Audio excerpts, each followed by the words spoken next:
Libro de los Hechos, capítulo 17, verso 22.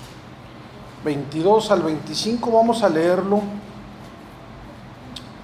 Y dice de la siguiente manera, verso 22. Entonces Pablo, puesto en pie en medio del Areópago, dijo: varones atenienses, en todo observo que sois muy religiosos, porque pasando y mirando vuestro santuario, hallé también un altar en el cual estaba una inscripción: al Dios no conocido, al que vosotros adoráis, pues sin conocerle es a quien yo os anuncio. El Dios que hizo el mundo y todas las cosas que en él hay, siendo Señor del cielo y de la tierra, que habita en templos hechos por manos, que no habita en templos hechos por manos humanas, ni es honrado por manos de hombres como si necesitase de algo, pues Él es quien da a todos vida y aliento y todas las cosas. Bien, vamos entonces a ver un poco, hermanos, aquí este pasaje que nos habla sobre de un evento que tuvo Pablo y que pues a lo mejor, hermanos, se ve que es uno de los mensajes más destacados que tiene Pablo en su ministerio, por la situación en la que se encontraba y la importancia y relevancia que llevó a cabo, hermanos, este mensaje que él da a estos hombres, ¿sí?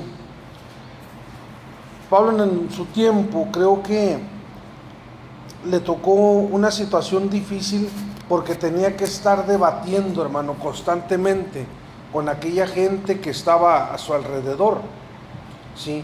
Constantemente tenía que debatir sobre la escritura.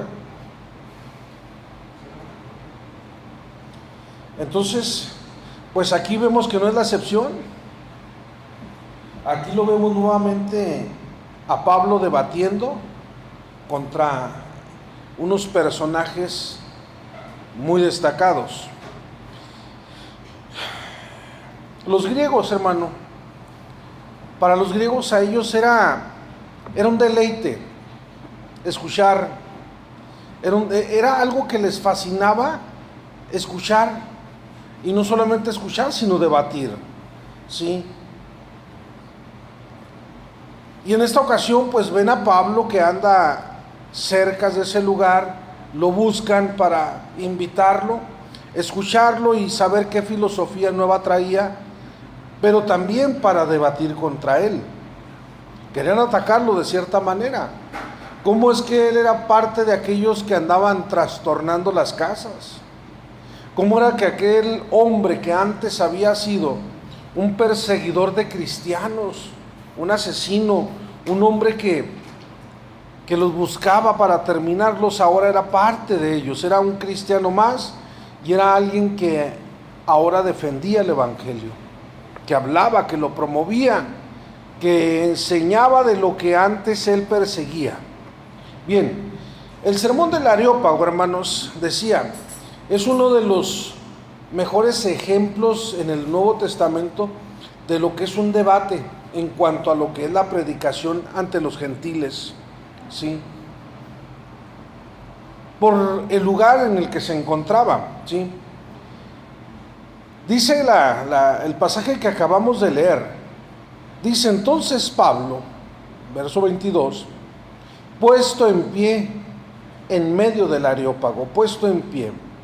Los oradores en aquellos años acostumbraban ponerse en pie en medio para exponer, a lo mismo que hoy se acostumbra, ¿no?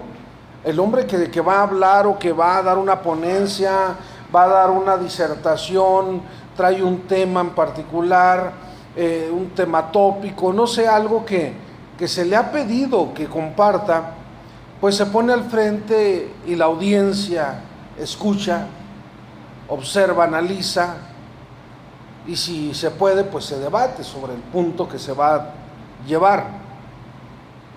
Y en este caso, pues vemos, hermano, que él está listo para dar el discurso. pero dice que está en el Areópago. ¿Qué es el Areópago? ¿Qué entendemos por lo que es un Areópago? El Areópago es una colina cerca de la Acrópolis donde se reunía el Consejo Ateniense. Allí el Consejo no solo declaraba sentencias sobre cuestiones legales de algunas personas que habían cometido ciertos delitos o faltas, y pues ahí se les juzgaba, se les daba la sentencia y se procedía a llevarlo. En este caso pues no se estaba haciendo esto, pero estaban hablando de filosofía simplemente. Se reunían, decía, ciertos filósofos de ese tiempo porque les gustaba, hermano. Les gustaba, ese era su pasatiempo, ¿sí? Y se juntaban muchos, no era de unos pocos, no.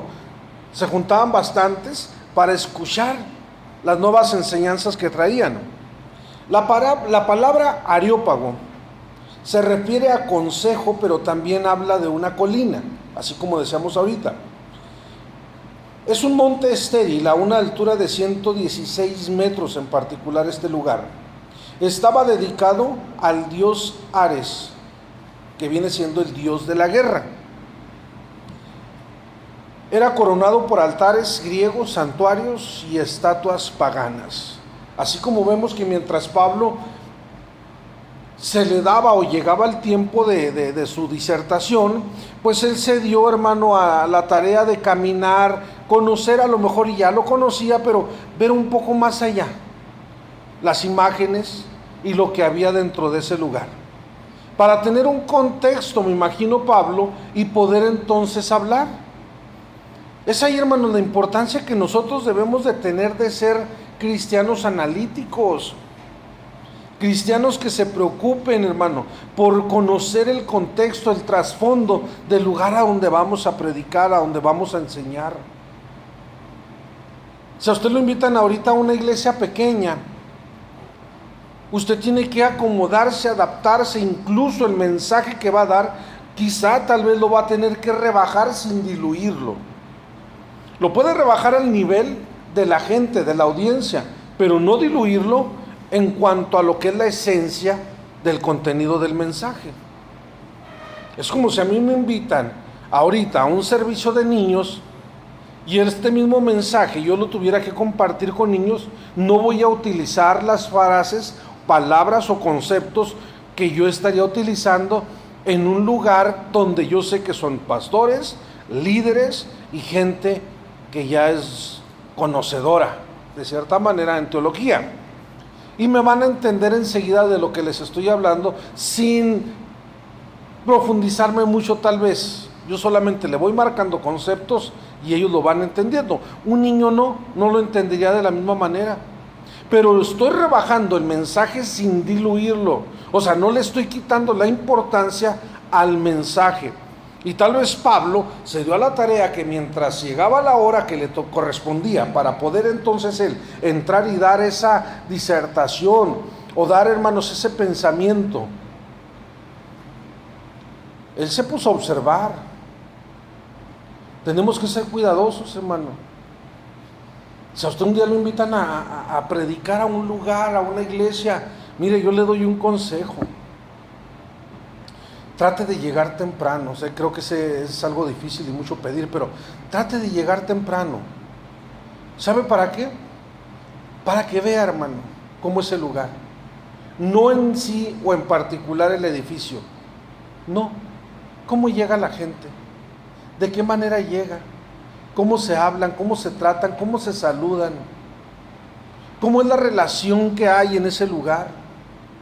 Y esté usted atento en cuanto en la alabanza. Por eso a mí me molesta cuando invitan a alguien a predicar a algún lugar y pareciera ser un artista de la farándula cristiana, que le dan ¿cómo le llaman? Le dan un cuarto y allá tiene que estar apartado de la iglesia, apartado de la congregación, ahí en su camerino, allá tiene que estar. Él no sabe ni escucha, ni se da cuenta de nada. No sé qué estará haciendo, pero allá está. Hasta que le dicen, ya es hora de salir, tercera llamada, ya es hora de salir. Hace su presentación y no conoció a nadie, termina de predicar y se va otra vez a su camerino sin conocer ni tratar con nadie. Y es una realidad, hermano, que podemos verla todavía en la actualidad. Hace unos 20 años, si no es que poco más, me tocó que andaba aquí un conferencista. Y a nosotros nos tocó llevarlo a algunos lugares para que diera su tema. Y sabe que en una ocasión de esas que las llevamos, fue al aire libre, en un estacionamiento de un centro comercial. Y estaba él allí hablando, hizo el llamado al altar y empezó a acercarse mucha gente y empezó a hacer una oración. Y de repente ya no se vio. Yo estaba en la parte de atrás y ya no se vio. Yo pensé que andaba orando abajo de la tarima o de la plataforma que habían instalado. Yo pensé que andaba ahí abajo. Y yo veía que los músicos tocaban y se hacían señas que cuál, pues este, no, ahora cuál otro, pues este otro, y ahí estaban. Me acerco hasta el frente a ver qué pasa y no estaba. Y me dijo un hermano, oye, ¿y Juan sin miedo dónde quedó? Pues no sé. No sé dónde estará Juan, el apóstol Juan sin miedo, ¿dónde estará? Me doy a la tarea de buscarlo, ¿sabe dónde encontré? En una camioneta. ¿Qué cree que estaba haciendo? Leyendo el periódico. Mientras otro contaba el dinero. Mano, me dio un coraje ese día. Me dio tristeza, me decepcionó este hombre. ¿Por qué hacer eso, hermano? ¿Por qué no hacer lo que hacía Pablo? Pablo estaba en un lugar importante, hermano. En la ciudad de Atenas, hermano, ese lugar era importante. Ahí se juntaba la gente más culta, la gente más estudiada. Los grandes filósofos de otras ciudades incluso ahí llegaban. No cualquiera estaba en ese lugar. Era importante ese lugar. Por lo que se trataba o lo que se hacía, hacían juicios civiles, pero también hacían disertaciones o tenían ciertos temas a discutir o debatir en cuanto a filosofías nuevas que estaban llegando. Aquí yo no le estoy diciendo que usted está yendo al lugar más importante de la ciudad, pero para Dios es importante aún aquella pequeña iglesia pequeña. A esa iglesia pequeñita, a esa iglesia chiquita, a ese lugar donde están 3, están 4. Debemos de poner atención y ver, hermano, lo que está sucediendo. No es llegar y decir, yo ya cumplí, yo ya prediqué, ya me voy y ya denme la ofrenda porque se me hace tarde. No. El miércoles que estábamos aquí grabando, platicábamos precisamente unos puntos de esos antes de la grabación. Y comentábamos de algunos personajes que se movían de esa manera. Y decía el pastor, a mí me ha tocado estar en servicios donde me han invitado a predicar y no he predicado. Igual a mí me ha tocado ir a lugares a predicar y no predico. ¿Sabe por qué? Porque con la alabanza fue suficiente. Porque con la alabanza, hermano, Dios se manifestó, Dios trató, Dios habló, Dios hizo lo que tenía que hacer. Pero si uno analizara y viera la situación como está, entonces me enojo igual que algunos de ellos de los que mencionábamos. Enojados se iban porque ¿para qué los habían invitado a predicar si no les daban el lugar? Entonces, ahora sí dijéramos, nosotros tenemos que hacer, ¿qué ser? Cristianos, analíticos, cualitativos y cuantitativos, así quisiera decirlo. Para poder hacer usted, hermano, poder echar en balanza, vamos a decir, de dónde está y qué está haciendo y qué es lo que trae y cómo lo va a manejar su mensaje. ¿Por qué decía esto? Durante el periodo, hermano, de la historia de este pueblo, de esta ciudad o esta cultura griega, se le llamó el tiempo del helenismo, que abarca desde Alejandro el Grande o Alejandro Magno, desde que viene a conquistar, hasta el tiempo en que los romanos toman control del imperio, y se le llamaba helenismo. Es como cuando nosotros aquí estamos americanizados.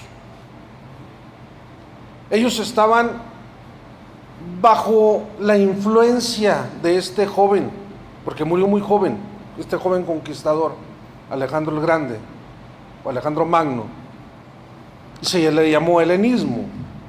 Pero, aparte de eso, era una cultura politeísta. ¿A qué me refiero con eso? De que había diversidad de dioses. Nosotros somos monoteístas, un solo Dios. Ellos eran politeístas, poli de muchos, teos Dios, politeístas. Tenían dioses para todo. Si algo tenía la cultura griega, era que tenían muchos dioses. Muchos dioses. Dijimos que el Areópago, precisamente, estaba dedicado al dios de la guerra, Ares.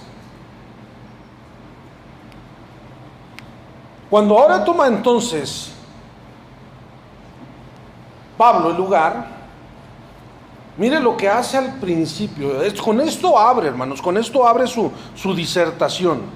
Puesto en pie en medio de todo aquel Areópago, dice la siguiente frase: varones atenienses, en todo observo que sois muy religiosos.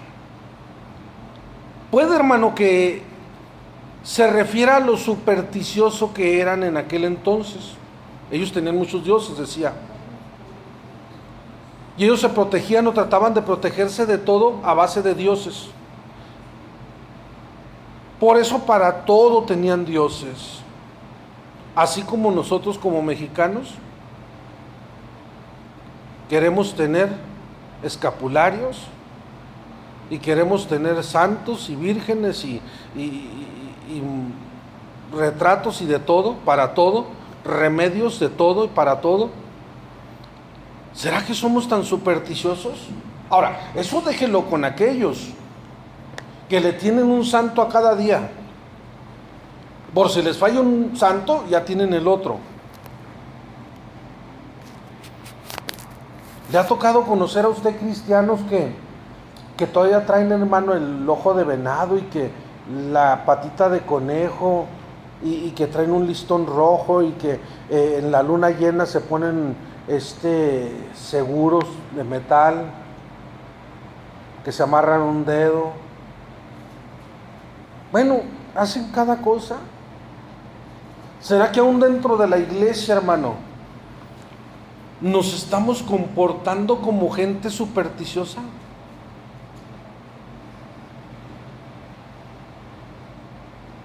Pareciera ser, hermano, que en eso nos hemos convertido. No, es que no estoy vendiendo la patita de conejo, ni la agua del río Jordán, ni le estoy vendiendo arena del desierto del Sahara, ni cocos de las palmeras de allá de Jericó. No, hermano, no estoy vendiendo nada de eso. ¿Sabe cómo lo hago supersticioso? Si usted no ofrenda, si no diezma, si no pone, si no siembra, si no pacta, simplemente le va a ir mal. No va a tener la prosperidad. Si usted no se compromete con Dios, si usted no hace esto para Dios y esto, lo otro, Dios... ¿Se fija cómo nos hemos hecho nosotros,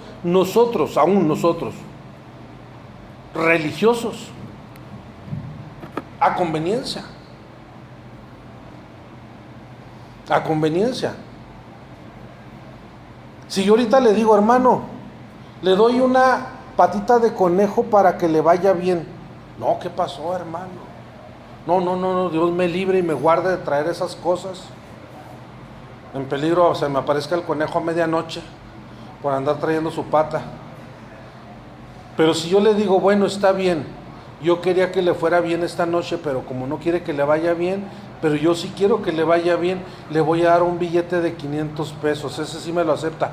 Claro que sí, hermano, pues tampoco se lo doy porque trae la cara de Benito Juárez y ese era un masón de primera. Entonces tan mala es la pata del conejo como la cara de Benito Juárez. Así que quédese sin pata y quédese sin el billete. Nada más por ser supersticioso. ¿Se fija cómo hemos caído, hermano, en cosas que no hemos sabido analizar?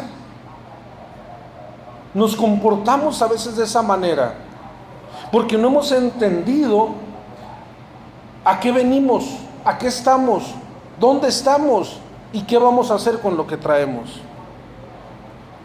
Sí, Dios nos llama, por eso lo hizo muchas veces, 1000 veces vale a 1001. Dios llama, pero no lo llamó para simplemente estar como espectador. Dios lo capacita, Dios lo capacita.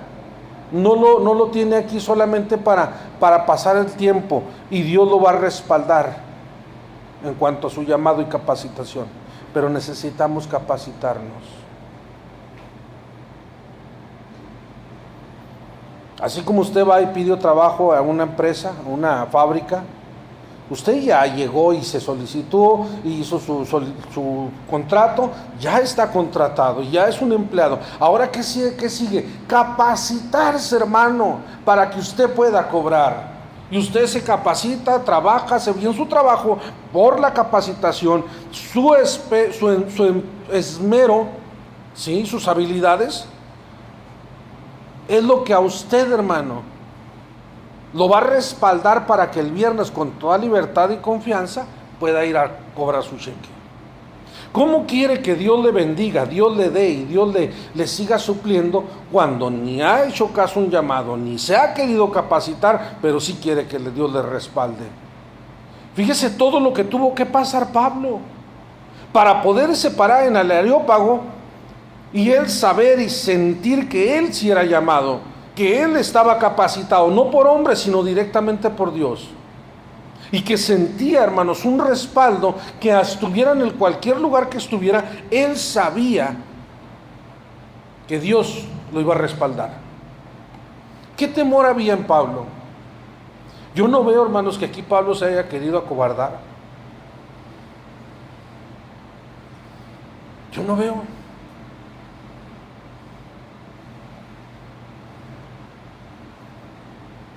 Cuando el pastor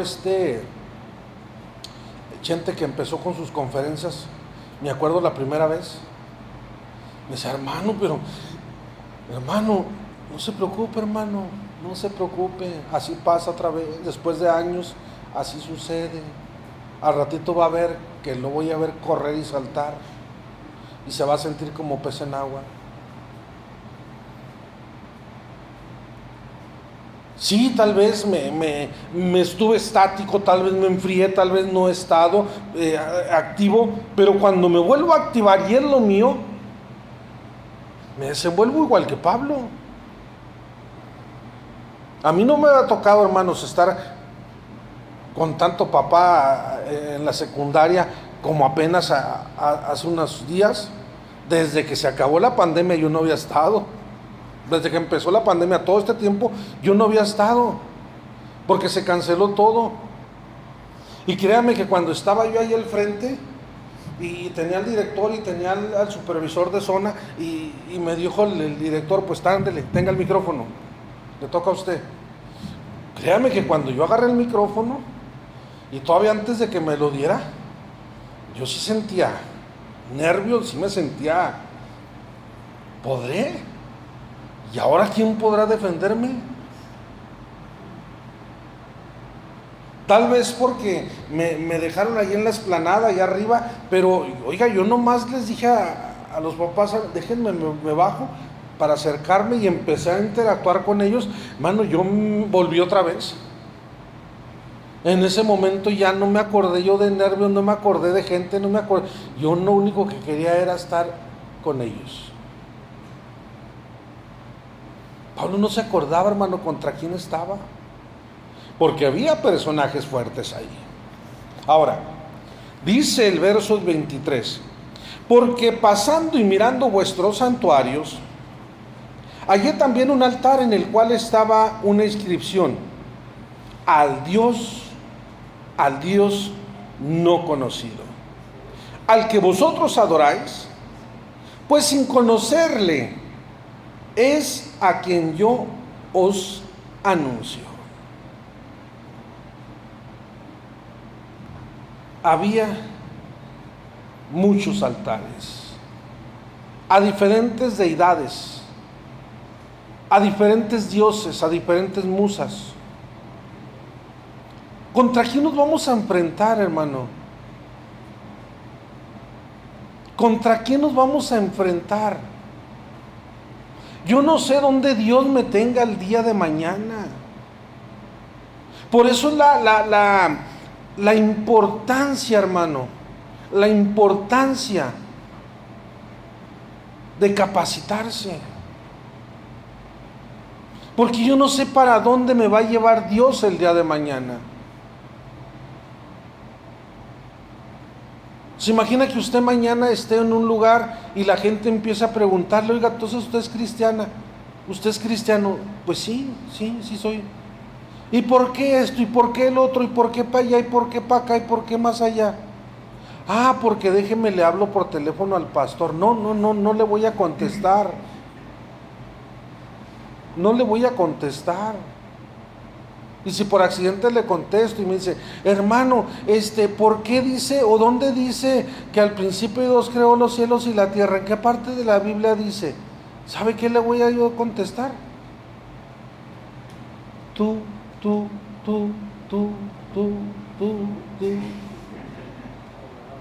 Se acabó la llamada. ¿Cómo que dónde dice en el principio Dios creó los cielos y la tierra? Hermano, ¿dónde dice que Dios es que Jehová es mi pastor y nada me falta? No le puedo decir. Todo por no quererse capacitar. Mire, cada uno de los dioses que ellos llevaban presidía ciertas situaciones. Es como aquí el mexicano, que tenía el dios de la lluvia, el dios del sol, el dios del fuego, el dios del maíz, el dios de los frijoles, el dios de la gallina que pone, el dios de la totola y el dios de la cochinita pibí. Bueno, y así todos tienen su dios. Allá ellos manejaban musas, hermano, que cada una presidía o llevaba o representaba o administraba, o llámelo como usted guste, las ciencias y las artes. Y todas estas eran hijas del dios Zeus. ¿De quién le hablo? Simplemente se lo pongo así rápido, por ejemplo. Usted por ahí va a encontrar o va a relacionar o identificar alguna de ellas. Calíope. ¿Quién era Calíope? No, pues sepa. No sepa, mire, es la mayor de todas por su bella voz, de esta musa. Era la musa de la elocuencia, la belleza y la poesía épica. Así que el que va a declamar o va a dar una poesía,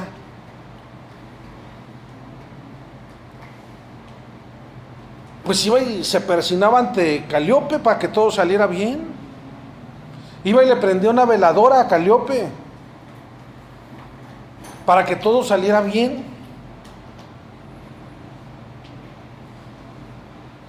Hay un programa que sale en la televisión, a lo mejor lo va a identificar. Este programa a mí me gusta verlo cuando tengo oportunidad. Se llama Clio. Por lo regular ya sale noche. Clio. y son una especie de documentales que nos hablan de lo que es la historia de aquí de nuestro país. Pero ¿quién es Clio? Era la musa de la historia e introdujo el alfabeto fenicio. Representaba, sí, con un rollo de pergamino. Eso es lo que era Clio, la historia. Cuando yo veía ese programa y de Clio, qué curioso nombre, Clio. Y cuando yo veo el nombre de las musas, me encuentro con que Clio era la musa de la historia. Erato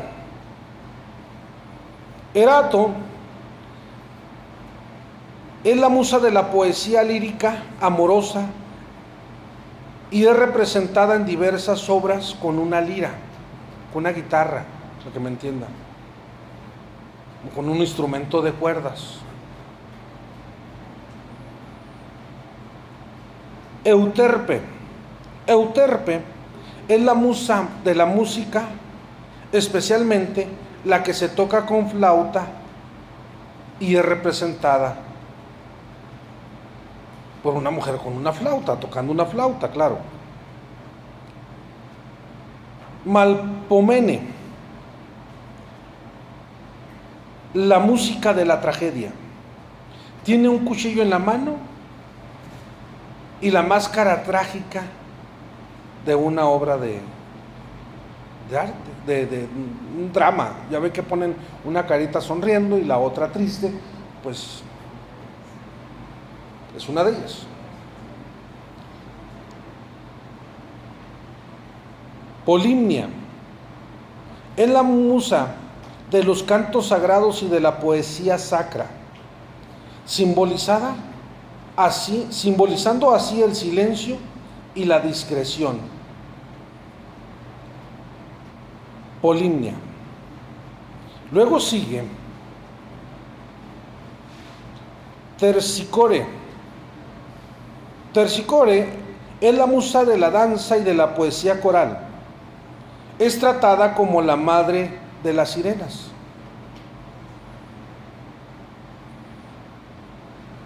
Urania la celestial, la musa de la astronomía, poesía didáctica y las ciencias exactas, vestida de estrellas. Y por último, no que sean nada más estas, hay más, pero nada más por mencionarles algunas. Talía era la musa de las comedias y de la poesía pastoral. Figura con una máscara de la comedia y el cayado del pastor. ¿Se fija? Dentro de todas estas musas y dioses, por ahí estaba un altar solo, que nada más tenía una inscripción: al Dios no conocido. ¿Qué pasaría, hermanos, si usted en determinado momento se encuentra rodeado con personas que manejan, llevan o se dejan influenciar por ese tipo de musas y le empiezan a preguntar a usted?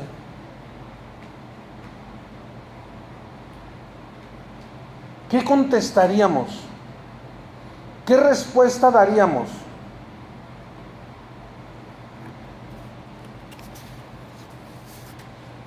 Pablo era una persona como usted y como yo, hermano. Pablo no era ni más que usted ni menos que usted. Simplemente que a Pablo le llamaba el deseo de prepararse, capacitarse, estudiar, en fin, porque él no sabía contra quién se iba a enfrentar. Verso 16 dice: mientras Pablo los esperaba en Atenas, 17:16, ahí estamos en Hechos, 17:16.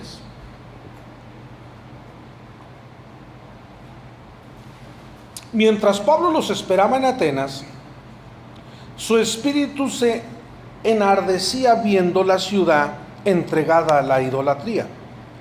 Así que discutía en la sinagoga con los judíos y piadosos: y en las plazas cada día con los que concurrían.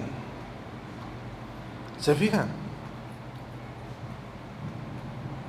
Que lo que usted aquí aprende, hermano, no es para que lo guarde. No es para que lo guarde, hermano. Se cuenta que la hermana Chonita se congregaba en una iglesia y siempre que llegaba a la casa le decía al nieto: oye, abuelita, ¿y de qué predicó el pastor hoy? Ah, pues hoy predicó de la oveja perdida. Ah, qué bueno. Y al otro servicio llegaba la abuelita: abuelita, ¿de qué habló el pastor este día? Hoy, pues de la oveja perdida. Ah. Al siguiente servicio: abuelita, ¿y hoy de qué se trató el mensaje? Pues de la oveja perdida. Y al siguiente servicio: abuelita, ¿hoy también habló de la oveja perdida? Sí. ¿Cómo sabes?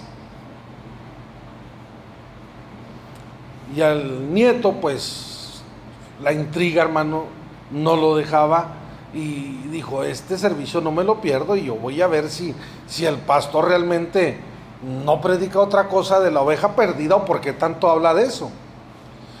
Y cuando empieza el mensaje, ve que su abuelita se acomoda, pone su Biblia, su pandero y se queda dormida.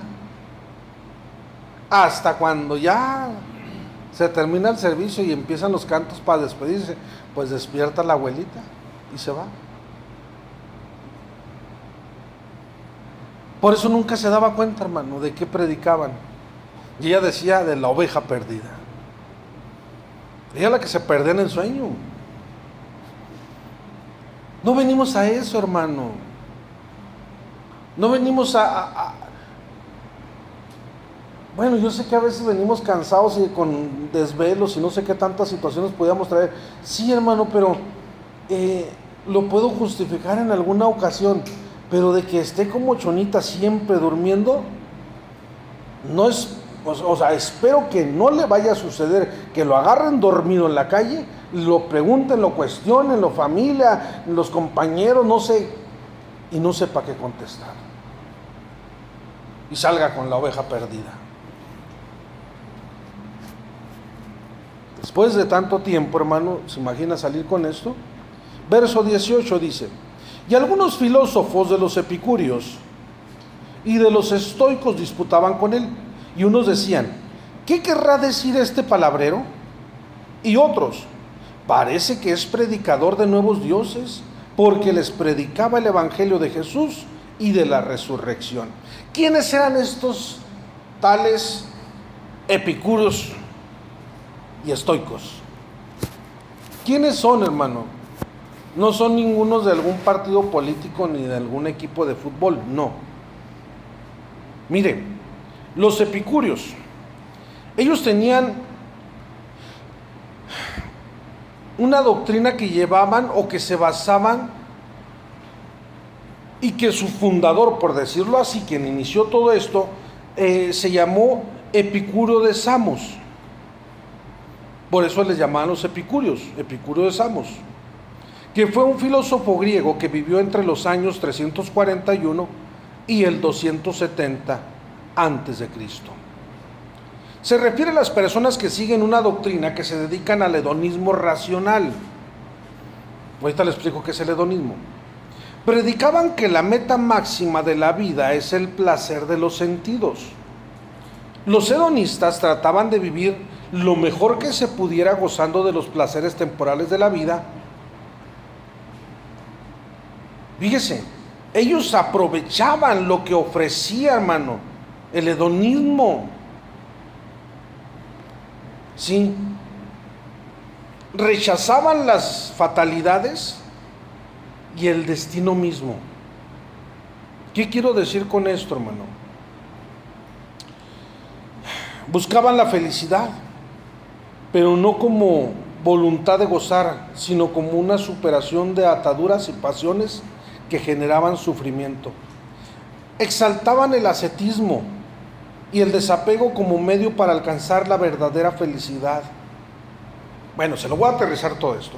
El hedonismo, hermanos, es una filosofía o una doctrina que enseña que nosotros tenemos que vivir y disfrutar de lo que tenemos hoy, porque tal vez mañana ya no estamos. Así que lo poco, lo mucho que usted tenga, por eso ellos de cierta manera hablaban de lo que era el ascetismo. El ascetismo, hermanos, es hacer como, no como un voto de pobreza, pero no de aspirar el materialismo como tal, o como forma de vida. Usted con lo que tenga, disfrútelo. No es necesario tener tanta riqueza y tanto lujo y comodidad para disfrutar de la vida. Usted disfrute lo que tiene en este tiempo, en este momento. Con lo poco que tenga, con eso usted disfrútelo. Porque es la verdadera felicidad que tenemos.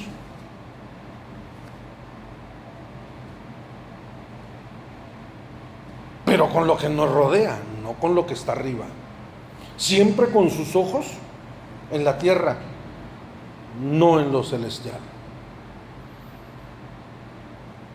Pudiera parecer y decir que entonces los epicúreos estaban de cierta manera bien, hermano, pero eran hombres que solamente vivían para disfrutar, sin llegar a más. O sea, me refiero es de decir, bueno, hoy día el pensamiento, la filosofía de muchos que andan ahí en el narcotráfico y vendiendo y trayendo y haciendo con la droga, todo eso, ellos dicen, bueno, tal vez no voy a vivir mucho, pero lo poco que viva lo voy a disfrutar teniendo lo que quiero tener. Y traigo carros, y traigo oro, y traigo cadenas, y traigo anillos, lentes, y traigo todo, sí. Tal vez por un tiempo corto, pero lo disfruto. Ellos no. Pero igual no buscaban a Dios. Sí. Hay muchas iglesias en la actualidad, hermano, que parecieran ser epicúreos. Bueno, a mí no me interesa aquí lo que tenga, lo que pueda, No, yo simplemente vengo a disfrutar. Yo quiero ser cristiano. Pero que tampoco me hablen de Cristo, así como que, es que la sangre de Cristo, que Cristo murió por nosotros, que los los clavos que le enterraron en sus manos, que la espina la corona de espina, todo ese aquel sufrimiento, no, como que eso no gusta. Por eso esos cantos, hermano, que usted no sabe si le están cantando a Dios, a una mujer, a una gallina, a un perro, un caballo, no sabe quién le están cantando. Ellos componen para disfrutar de la música, pero sin un sentido musical. Nada más por decir, miren qué buen músico soy, miren cómo toco. ¿Para quién? Pues para disfrutar la música y la musa. ¿Sí me explico? Pero no lo hacen para Dios. Los estoicos. El fundador fue Zenón de Sitio, que en el año 301 a.C. su principal objetivo era alcanzar la tranquilidad del ánimo, para lo cual preconizaba una serie de preceptos que conformaban toda una filosofía como forma de vida. El poeta, hermanos, Lucio de Séneca fue un conocido estoico. Este Lucio de Séneca llegó a pensarse que era cristiano, que era un poeta cristiano. Por la manera que escribía y por la manera que hablaba y se expresaba, se llegó a pensar que era cristiano. Pero este hombre era un moralista, tenía doble moral. Por un lado aprobaba lo que los romanos hacían, incluso matar por un interés personal, pero por otro lado exaltaba y hablaba de Dios. Por eso le digo, se llegó a pensar que era cristiano. Los estoicos concentraban su pensamiento en los sentimientos y procuraban vivir en una armonía con la naturaleza y la razón, reemplazando sus deseos por el placer, pero eran muy disciplinados sobre todo. Sin negar, los dioses tradicionales creían que el universo o el cosmos era gobernado por una razón todopoderosa, de la que todo ser humano posee una simiente en su propia razón. En el plano moral invitaban a sus seguidores a seguir viviendo según su razón o conceptos, siendo dueños de sí mismos indiferentes al placer o al dolor. Entonces, ¿se imagina Pablo tener que empezar a debatir, hermano, contra ellos? ¿Le ha tocado a usted que le llegan y le tocan la puerta muy de mañana los testigos de Genoveva y empiezan a hacerle preguntas? Oiga, ¿y usted qué cree, que el mundo se va a acabar? ¿Usted qué piensa, que la ciencia nos va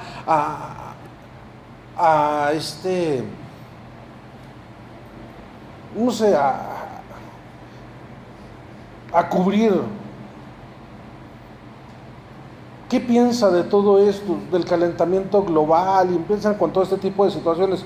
Y uno se queda nada más pensando y diciendo, pues no entiendo. Si quiere cantamos un canto. Solo Dios hace al hombre feliz. No, sí, pero sí sabía. Y luego que ya nomás le sacan el despertar con sus artículos. Pero sí sabía. Mire, que lo que le sucedió al submarino ese que se metió allá 3.800 metros para abajo y cómo que la implosión, y cómo es posible que haya sido eso, cuando encontraron un reloj, encontraron una botella, encontraron unos huevos que no los alcanzaron a guisar, pero ahí estaban enteritos, y mire cómo nada de eso explotó. Pero sabe que yo me sé otro canto. Demos gracias al Señor, demos gracias. Mano, no, desconocemos totalmente temas. No sabemos manejar, hermano, temas. Nos preguntan por política, nos preguntan por economía, nos preguntan por deporte, nos preguntan por ciencia, nos preguntan por tantas cosas. Y de tantas ecuaciones que nos toca hacer, ninguna nos da resultado. ¿Sabe por qué? Porque hemos sacado a Dios de esa ecuación. Y aquí vemos un ejemplo, que Dios utilizó a este hombre, aún para poder debatir con estos hombres en estos temas. Y Pablo no salió con que, no, pero yo también me sé otro canto, si quieres se lo canto. No, hermano. Él se tuvo que poner a la altura. ¿Qué es lo que sucede, hermano?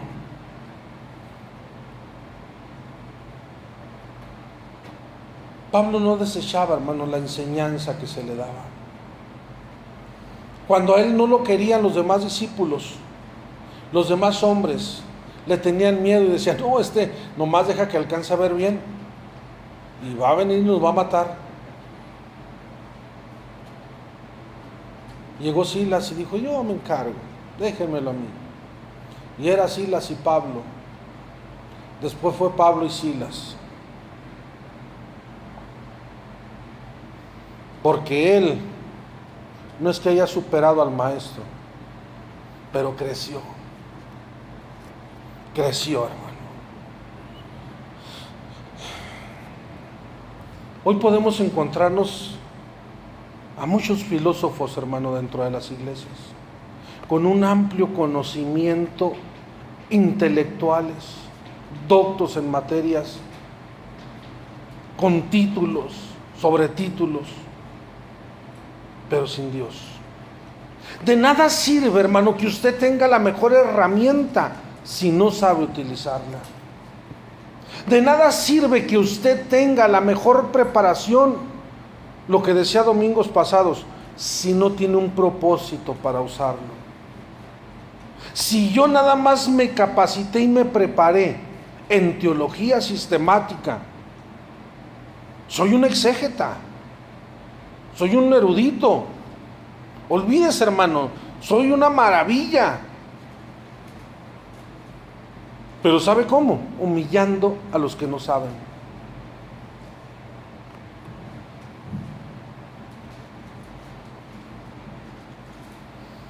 Un día llegó a la iglesia un hombre a predicar. Lo invitaron a predicar. Y aquel hombre llega y lo dice, bien, hermanos, Vamos a abrir la Biblia. Los invito a que vayan al Evangelio de Leví.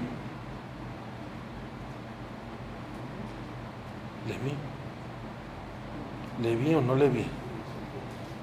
Ay, pues no me acuerdo si Leví. ¿Dónde estará Leví? Ya estaban para allá y para acá dándole, buscándole hasta en el Pentateuco, el Evangelio de Leví.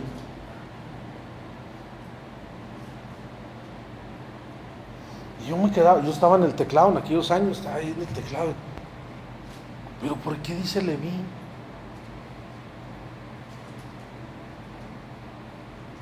Y se esperó un momento y pues no, nadie daba con el Evangelio de Leví. Dice, no, ¿saben qué? Esta iglesia, pues se ve que de plano no sabe nada. No sabe nada. O sea que voy a tener que empezar desde el inicio, desde el Génesis, porque ustedes están más perdidos que Adán en el Día de la Madre.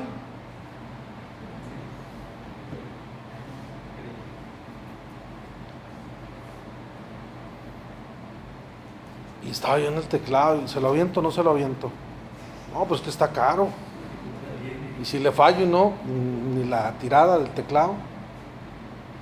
Ya cuando se cansó de esperar, dijo, bueno, hablan el Evangelio de Mateo. Si no saben, ya de perdida abran ahí, pues es el mismo. Pero le dio una arrastrada, barrió y mapeó con la iglesia en un ratito, hermano. Y empezó a hacerlo así, a utilizar palabras así, hermano. De cierta manera, ¿sabe para qué? No para enseñar, sino para avergonzar. Si esa es nuestra intención, de tener conocimiento para avergonzar públicamente a los que no saben, no sirve de nada. No sirve de nada. En lugar de traer títulos, agarre una soga y decíamos días atrás, amárresela del cuello de una rueda de piedra de molino de asno y tírelo a la mar. Y no haga tropezar a los pequeños. Si yo traigo conocimiento, enseñanza, traigo experiencia, ¿sabe para qué es? Para compartir, hermano. Porque yo no me lo quiero llevar al panteón. Yo no quiero que en el panteón pongan ahí un epitafio que diga, aquí yace descansando un intelectual teológico, uno de los más grandes filósofos teólogos que la humanidad ha tenido. ¿Y de qué sirvió si no compartió nada? ¿De qué sirvió, hermano, si nunca conoció a esa imagen que tenían ahí, o más bien al altar que tenían con la inscripción al Dios no conocido? Ni él lo conoció. Creo que nosotros venimos a eso, a la iglesia, a conocer al Dios no conocido. Verso 24, ya para finalizar. El Dios que hizo el mundo y todas las cosas que en él hay, siendo Señor del cielo y de la tierra, no habitó en templos hechos por manos humanas, ni es honrado por manos de hombres, así como si necesitase de algo, pues Él es quien da a todos vida y aliento y todas las cosas. ¿Por qué, hermano, estamos en esa situación? Una, porque ponemos límites.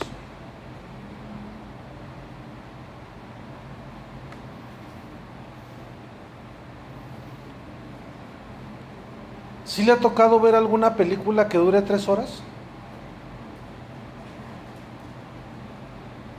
Y usted salga, pero ¿a poco duró 3 horas? Ni cuenta me di.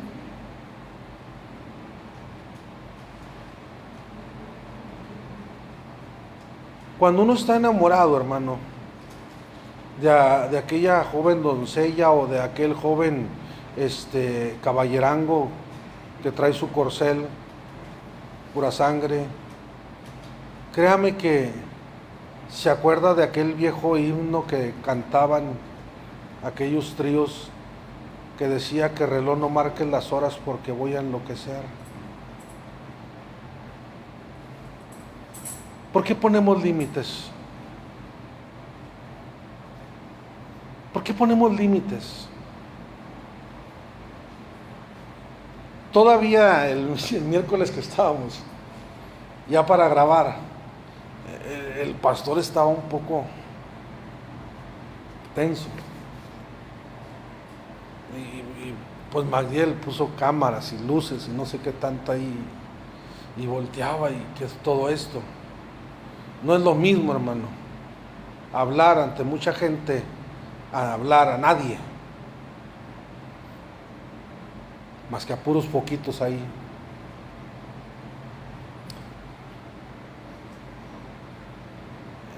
Y dice Magdiel, ustedes nada más inicien, volteen a la cámara, salúdense, todo, punto, y ya, y olvídense de todo y ustedes platiquen. Casi 2 horas, hermano. Casi 2 horas. Se puso tan buena y sabrosa la plática. Yo porque estaba viendo el reloj. Ya cuando termino me dice el pastor, me tengo que ir, voy a otro lado. Pastor, me voy rápido. Dice, pero es que la cosa estaba tan interesante que el tiempo no importa, el tiempo que sea. Cuando usted disfruta algo, le pasa lo que aquella niña que traía un chocolate, ay, llore y llore con su chocolate, llore y llore con su chocolate. Y se acerca un hombre y le dice, niña, ¿por qué lloras si traes un chocolate? Por eso, porque a cada que le doy una mordida a mi chocolate se me termina más y más y más rápido. Ella quería disfrutar de su chocolate, pero que no se le terminara. Nosotros hemos limitado a Dios. Si alguno está falto de sabiduría, pídasela a Dios, que Él da sin reprochar. Le ponemos condiciones a Dios. Está bien, Señor, voy a ir. ¿A cambio de qué? Voy a ir, pero ¿qué me das? Voy a ir, Señor, pero ¿qué me ofreces? Voy a ir, Señor, pero ¿qué me vas a dar? Voy a ir, ¿a cambio de qué?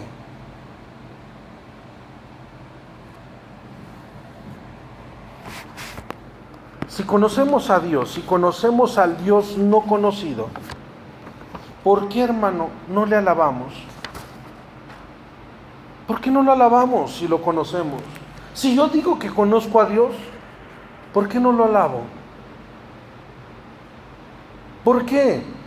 ¿Qué me impide no alabar a Dios? Pablo en el Areópago pudo haber dicho, no, aquí sí está difícil la cosa. Aquí hay mucha gente que conoce.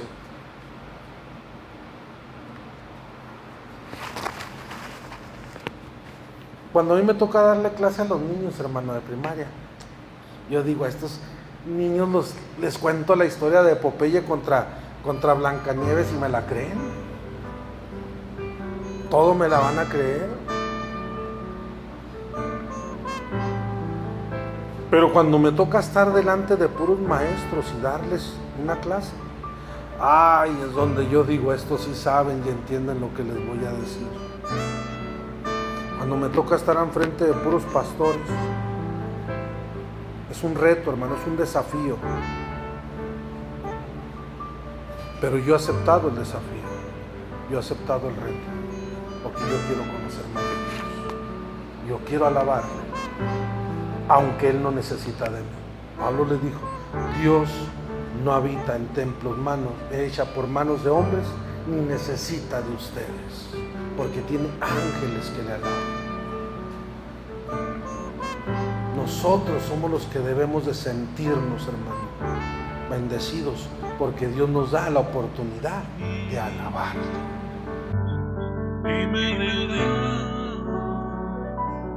No soy el mismo que antes vi.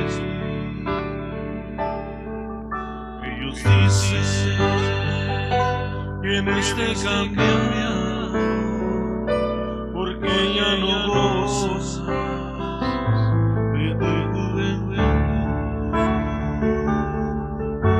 Tuve amigos y me dejan, no soy el mismo que antes fui. Ellos dicen que en este cambiar, porque ya no gozan